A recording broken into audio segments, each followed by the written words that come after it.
اور اب آپ کو لیے چلیں گے اسلام آباد، جہاں پر وفاقی وزراء فواد چودھری اور حماد اظہر میڈیا سے گفتگو کر رہے ہیں۔ جو بے نظیر بھٹو کیس ہے وہ کوٹ کیا ہے، جس میں یہ ساری بات بڑی فصاحت سے سپریم کورٹ نے پہلے بیان کی ہے۔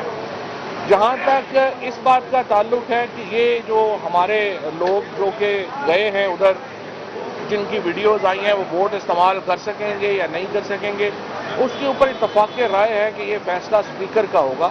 اسپیکر صاحب فیصلہ کریں گے کہ وہ ووٹ ان کا کاؤنٹ ہوگا یا نہیں ہوگا، اور اس کے بعد جو ڈسکوالیفیکیشن ہے وہ فار لائف۔ ہمارا مدعا یہی ہے کہ جو ڈسکوالیفیکیشن ہے، نااہلی ہے، وہ فار لائف ہے، اور ان نکات کے اوپر اٹارنی جنرل صاحب اپنے جو اس وقت مدعا ہے وہ بیان کر رہے ہیں۔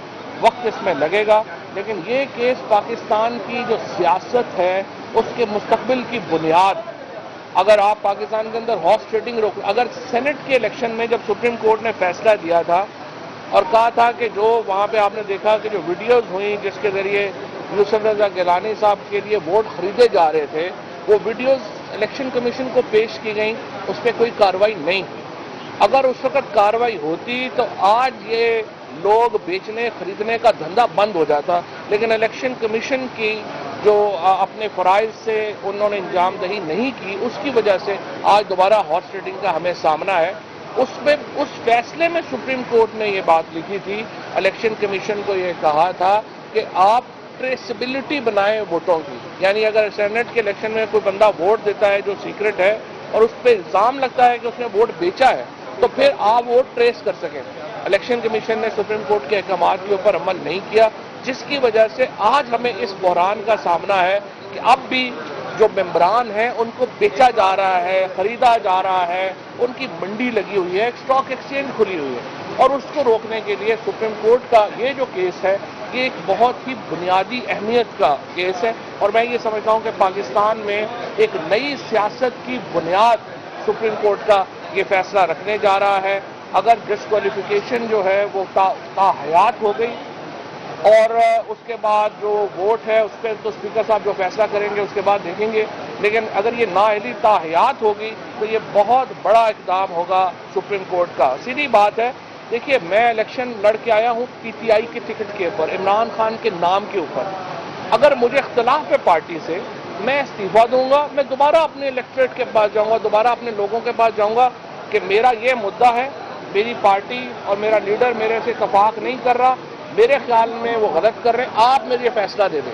عوام کا ووٹ ہوگا تو آپ دوبارہ واپس آ سکتے ہیں، لیکن یہ تو نہیں ہو سکتا کہ میں عمران خان کے نام کے اوپر ووٹ لے کے آؤں، کسی پارٹی لیڈر کے نام کے اوپر کسی مینیفیسٹو میں ووٹ لے کے آؤں اور میں پھر اسی کو ہی خنجر گھونپ دوں۔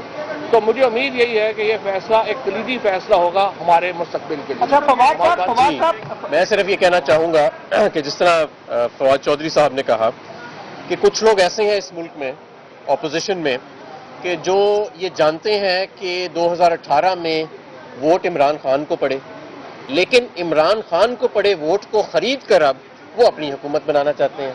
تو اب ہم نے یہ دیکھنا ہے کہ آیا آئین اس چیز کی اجازت دیتا ہے کہ نہیں۔ یہ سلسلہ آج سے شروع نہیں ہوا۔ سینٹ کے الیکشن میں جب عبدالحفیظ شیخ سینٹ کا الیکشن لڑ رہے تھے تو آڈیوز آئیں، ویڈیوز آئیں جہاں پہ کھلے عام خرید و فروخت کی جا رہی تھی۔ میں سمجھتا ہوں کہ اس وقت ایکشن اگر لیا جاتا تو آج یہ سندھ ہاؤس کے اندر جو ہوا ہے، جو میں سمجھتا ہوں کہ پاکستان کی سیاسی تاریخ میں ایک دھبا ہے، یہ دوبارہ نہ ہوتا۔ لیکن بہرحال اب بھی دیکھتے ہیں آئین کے، ہمیں پورا یقین ہے، ہمیں پورا اعتماد ہے آنریبل سپریم کورٹ کے ججز پہ کہ وہ آئین کی تشریح اور آئین کی پاسداری جو ہے وہ ہمیشہ کی طرح ٹھیک کریں گے، اور یہ جو راستہ کھلا ہے پاکستان میں ہارس ٹریڈنگ کا، جو کہ معذرت کے ساتھ یہ پچھلے 2-3 سال میں یہ جو ہماری پی ڈی ایم حکومت کے نام پہ ایک جو تحریک بنی ہوئی ہے، جو اپنے آپ کو جمہوری موومنٹ کہتی ہے لیکن وہ خرید و فروخت کی موومنٹ ہے۔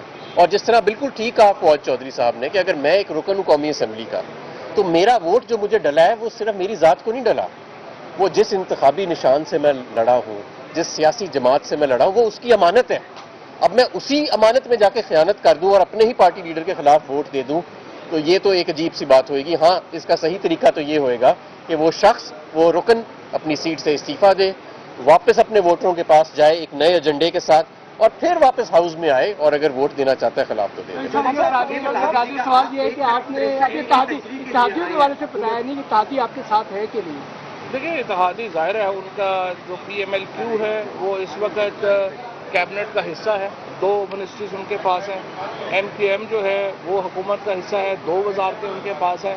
تو جب تک اتحادی کابینہ میں ہے تو ظاہر ہے کہ وہ ہمارے ساتھ. اچھا یہ بتائیں, ایک طرف آپ 63A کی تشریح کے لیے سپریم کورٹ ہے, دوسری طرف آپ نے خود اپنے اسٹیٹمنٹ میں کہا کہ اسپیکر یہ فیصلہ کریں گے کہ ان کا ووٹ کاؤنٹ ہوگا یا نہیں. ابھی آپ نے کہا سر پھر آپ کی ایکشن میں قرار نہیں. آرٹیکل 63A جو ہے وہ ڈسکوالیفیکیشن فار لائف سے متعلق. ڈسکوالیفیکیشن فار لائف کا فیصلہ اسپیکر نہیں کر سکتے, وہ فیصلہ سپریم کورٹ نے کرنا ہے.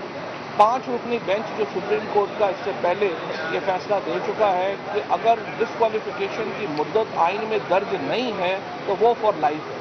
لیکن وہ جو فیصلہ ہے وہ آرٹیکل 63 کے اوپر ہے. آرٹیکل 63A کے اوپر یہ فیصلہ ابھی نہیں تھا.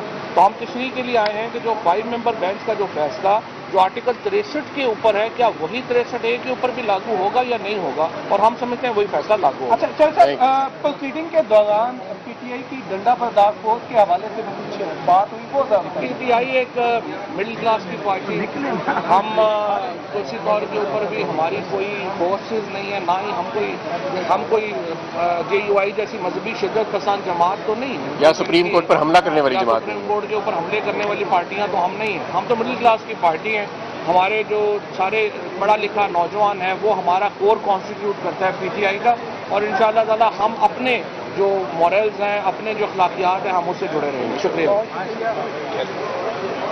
آپ بھی یہی اس میں جو نامینیٹ انہوں نے کیا پہلے.